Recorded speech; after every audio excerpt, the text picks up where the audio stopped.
प्रिय छात्रों, सुप्रभातम। आप सब कैसे हैं? मैं PS तिवारी आपका आपकी फिजिक्स क्लास में स्वागत करता हूं। आप सभी घर पे रहें, सुरक्षित रहें, अनावश्यक घर से बाहर न निकलें। जैसा कि आप जानते हैं कि वर्तमान में स्थिति पुनः बहुत खराब हो रही है और आए दिन केसेस बहुत ज़्यादा बढ़ रहे हैं। आप सभी अपना ध्यान रखें, अपनों का ध्यान रखें, क्योंकि प्रत्येक व्यक्ति का जीवन बहुत महत्वपूर्ण है। तो इस जीवन को संभाल के रखें और पढ़ाई में अपना मन लगाएं। ठीक, आज हम बात करेंगे थोड़ा सा उसी के आगे, फिर नए टॉपिक में आएंगे।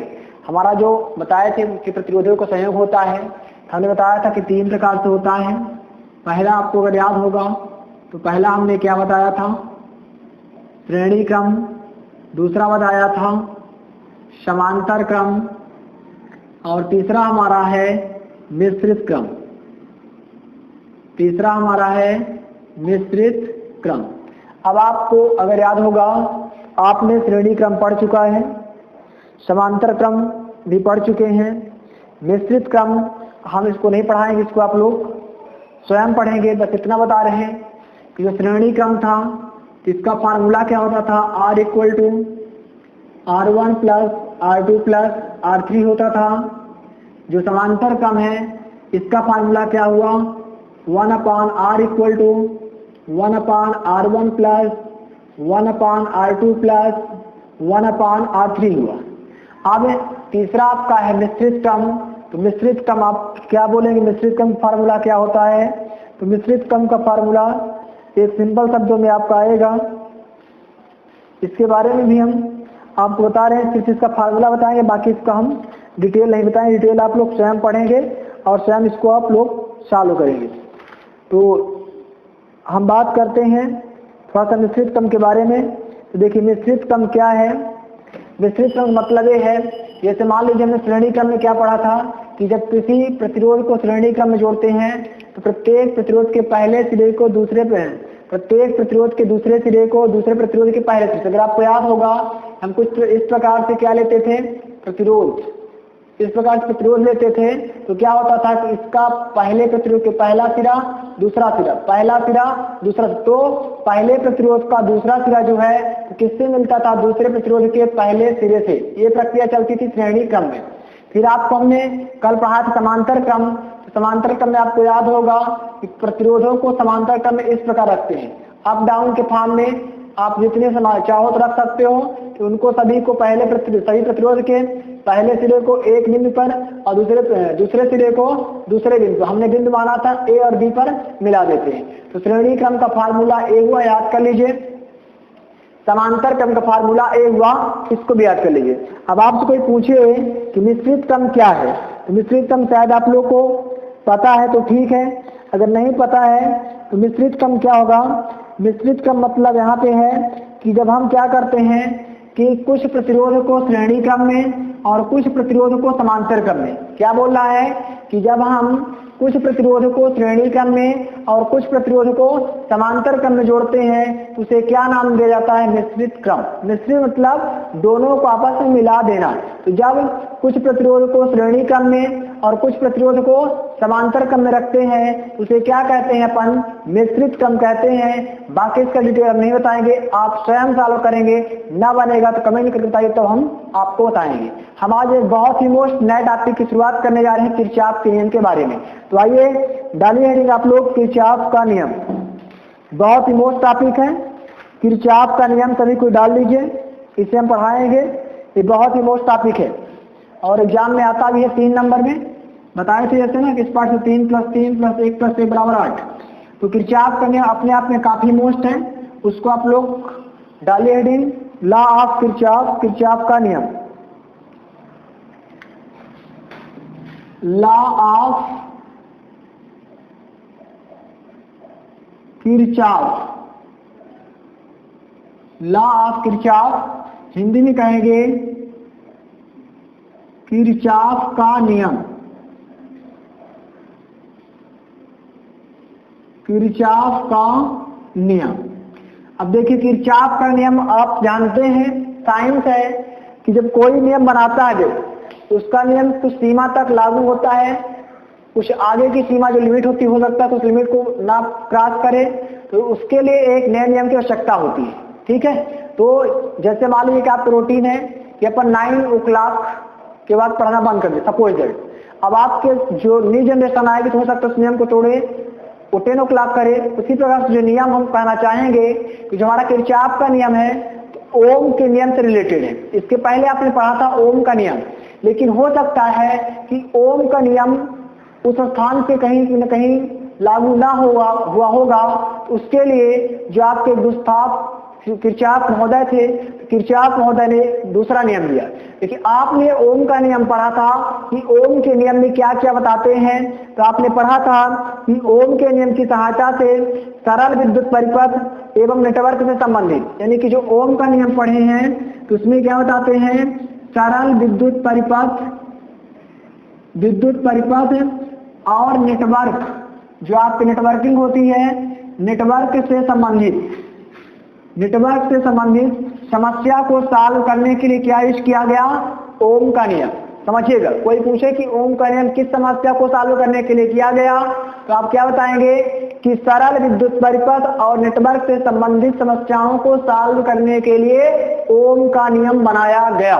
समझ में आ रहा, ओम का नियम किसके लिए बनाया गया था, सरल विद्युत परिपथ और नेटवर्क संबंधित समस्याओं को सॉल्व करने के लिए क्या बनाया गया, ओम का नियम बनाया गया। ओम के नियम में किसके किसके बीच रिलेशन दर्शाता है, तो आपने पढ़ा था V प्रोपोर्शनल I, यानी I और V के बीच संबंध दर्शाया जाता था। ठीक, लेकिन हो सकता है कि इसके आगे कोई जटिल समस्या आई होगी जिसके लिए ओम का नियम फॉलो नहीं हुआ। जब ओम का नियम फॉलो नहीं हुआ तो उसके लिए किरचॉफ नियम बताया। यहाँ लिखेंगे जटिल विद्युत परिपथ एवं नेटवर्कों से संबंधित समस्या को सॉल्व करने के लिए, यहाँ लिख देंगे, यहाँ सरल था, सरल के स्थान में क्या हो जाएगा, जटिल विद्युत परिपथ और नेटवर्कों से संबंधित, जटिल विद्युत परिपथ और नेटवर्कों से संबंधित। ध्यान दीजिएगा, ओम साहब जो थे आपके, तो ओम ने क्या किया कि सरल विद्युत परिपथ और नेटवर्क के बीच जितनी भी समस्या आती थी सारी समस्या को सॉल्व कर लेते थे। लेकिन जब जटिल विद्युत परिपथ और नेटवर्क से संबंधित समस्या आई, ओम का जो नियम था यहाँ पे फॉलो नहीं हो पाया। जब ओम का नियम यहाँ पे कार्य नहीं किया, उसी समय किरचॉफ महोदय ने क्या किया कि जटिल विद्युत परिपथ और नेटवर्क से संबंधित समस्या को समझने के लिए क्या दिया, किरचॉफ का नियम। उन्होंने किरचॉफ के 2 नियम दिए। कितने नियम दिए थे, 2 नियम। अभी इसके बारे में बताएंगे।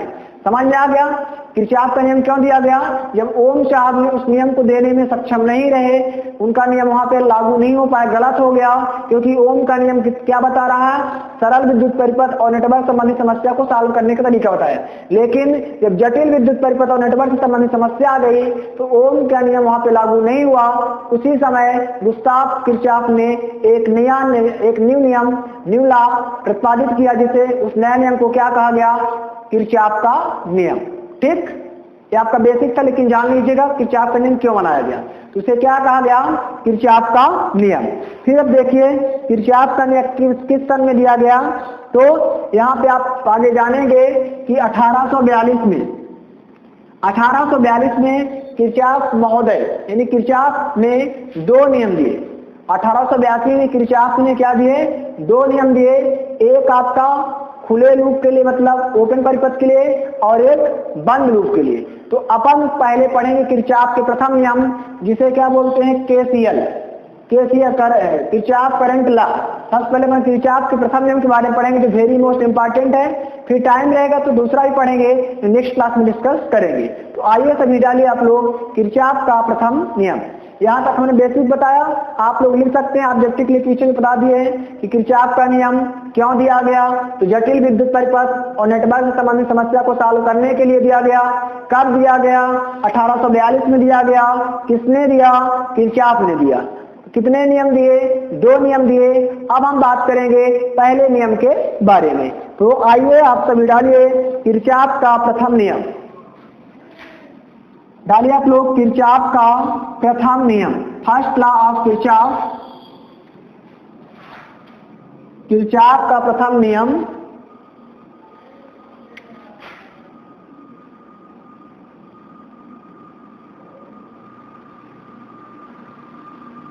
किरचॉफ का प्रथम नियम, या इसी को क्या बोलते हैं, संधि का नियम।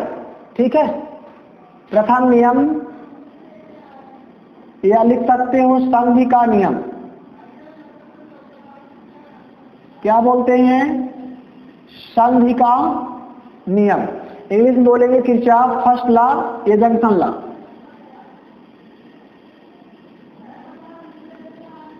किरचॉफ फर्स्ट लॉ और जंक्शन लॉ, इसे और क्या बोलते हैं, साथ साथ संधि का नियम भी कहते हैं। यदि कोई पूछे कि किरचॉफ के प्रथम नियम को क्या कहते हैं, तो आप क्या बताएंगे, संधि का नियम भी कहते हैं। ठीक है, तो अब हम बात करेंगे इसके स्टेटमेंट के बारे में, इसका स्टेटमेंट क्या होता है। ठीक है, लिखना हो तो लिख भी लीजिए, या कहिए तो हम समझा बस देंगे। किरचॉफ का जो फर्स्ट नियम क्या बताता है कि इस नियमानुसार किसी विद्युत परिपथ में किसी भी संधि पर मिलने वाले, लिखना चाहे लिख सकते हैं, लिखा देते हैं, इस नियमानुसार, अकॉर्डिंग टू लॉ, इस नियमानुसार, लिख लीजिए आप लोग, इस नियमानुसार किसी विद्युत परिपथ में किसी भी संधि पर मिलने वाली, किसी विद्युत परिपथ में किसी विद्युत परिपथ में किसी भी संधि पर मिलने वाली, किसी विद्युत परिपथ में किसी भी संधि पर मिलने वाली समस्त विद्युत धाराओं का बीजगणितीय योग शून्य होता है। समस्त विद्युत धाराओं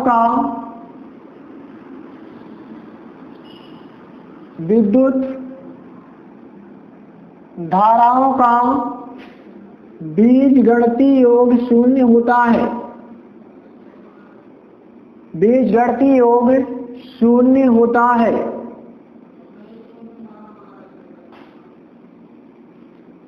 अर्थात क्या हो जाएगा, समेशन I इक्वल टू 0। मतलब जो किरचॉफ महोदय ने नियम दिया था, पहले नियम में क्या बताया कि इस नियमानुसार किसी विद्युत परिपथ में किसी भी संधि पर जो जंक्शन बनेगा, मिलने वाली समस्त विद्युत धाराओं का बीजगणितीय योग क्या होता है, शून्य होता है। अर्थात क्या कहेंगे कि total current summation I equal to क्या हो जाएगा, 0। ठीक, अब इसी में आप आगे लिख लीजिए, इसमें मतलब मैथमेटिकल फॉर्म में कर सकते हैं। तो मैथमेटिकल फॉर्म में अगर लिखेंगे तो सबसे पहले आप इसमें एक संधि बनाइए। संधि बना लेते हैं डायग्राम के फॉर्म में। जैसे मान लीजिए कि आपको यहाँ पे एक जंक्शन है, इस जंक्शन पर कुछ आपकी करंट मिल रही है। इस जंक्शन का नाम हमने क्या दे दिया, मान लीजिए O दे दिया, राइट।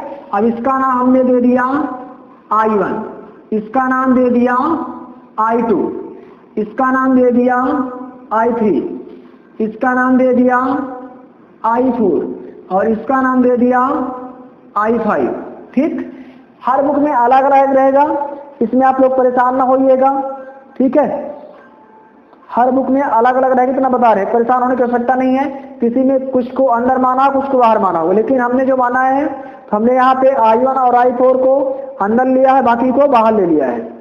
ठीक है, तो अब आप इसको अगर देखेंगे तो यहाँ पे क्या हो जाएगा, क्या बता रहा कि इस नियमानुसार किसी विद्युत परिपथ में किसी भी संधि पर मिलने वाली समस्त विद्युत धारा, यानी कि इसका यहाँ पे I1 भी O पर मिल रही, I2 भी O पे मिल रही, I3, I4, I3, इन सभी का जो है तो क्या हो जाएगा, योग बीजगणितीय योग शून्य के बराबर होगा। लेकिन यहाँ पे शर्त ये लगेगी कि संधि की ओर जा रही है, वो भी क्या होती है, विद्युत बल रेखाएं धनात्मक होती हैं, और जो संधि से बाहर जा रही, दूर क्यों जाती हैं, वो क्या होती हैं, ऋणात्मक होती है। यानी कि क्या बोलेंगे, इस नियम के अनुसार संधि की ओर आने वाली समस्त विद्युत धाराएं धनात्मक होती हैं तथा संधि से दूर जाने वाली विद्युत धाराएं ऋणात्मक होती हैं।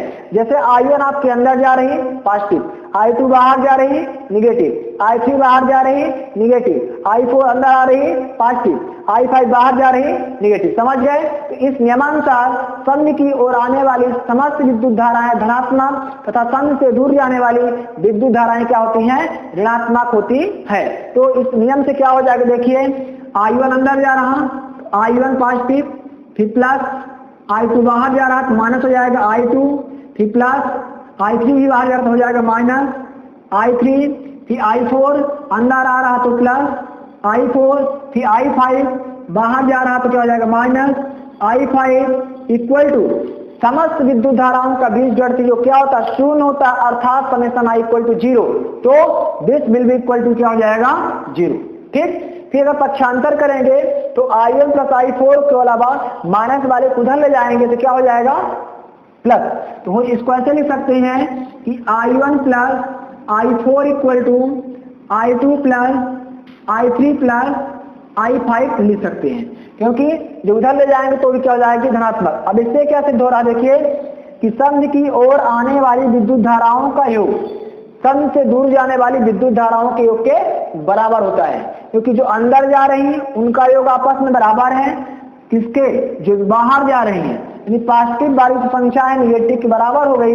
यहाँ पे क्या स्टेटमेंट लिखेंगे कि संध की ओर आने वाली विद्युत धाराएं धनात्मक होती हैं और संध से दूर जाने वाली विद्युत धाराएं क्या होती हैं ऋणात्मक होती हैं। लेकिन क्या लिखेंगे कि संध की ओर आने वाली विद्युत धाराओं का मान संध से दूर जाने वाली विद्युत धाराओं के बीजगणितीय मान के बराबर होती है, क्योंकि दिस इक्वल टू दिस। बस यही किरचॉफ का आपका फर्स्ट लॉ है। ठीक है, अब अपन इसमें और जो कुछ आप लिखना चाहें तो लिख सकते हैं, क्योंकि इसमें ऑब्जेक्टिव जैसे कि किरचॉफ के नियम को बताया कि किरचॉफ के नियम को और क्या कहते हैं, तो आपने देख ही लिया है कि किरचॉफ के नियम को क्या कहते हैं।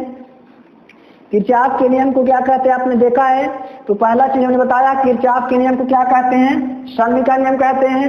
दूसरा हमने बताया कि इसमें करंट फ्लो होती है। किसी कोई पूछे तो और क्या बता सकते हैं आप कि किरचॉफ के नियम को केसीएल का नियम कहते हैं।